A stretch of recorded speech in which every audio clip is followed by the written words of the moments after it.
Let's meet him. His name is Orion. He's a harrisock. He's going to come from that window there, make his way all the way to the back. It's a cat seat.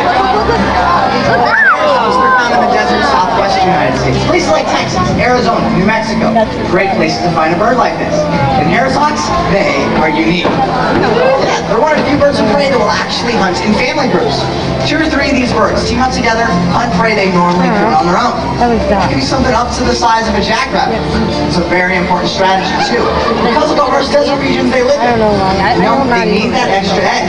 You see, 75% of all birds of prey hatched out in the wild won't make it past the first year of life. Really? Why is that? Well, it's due to a lot of causes. Most of it is natural causes. But a lot of these birds are still being shot. Oh, I thought it was illegal to shoot birds of prey. Right, Joe, it is illegal. It's unfortunate that people will shoot these birds because they play a very important role in the environment. Yeah,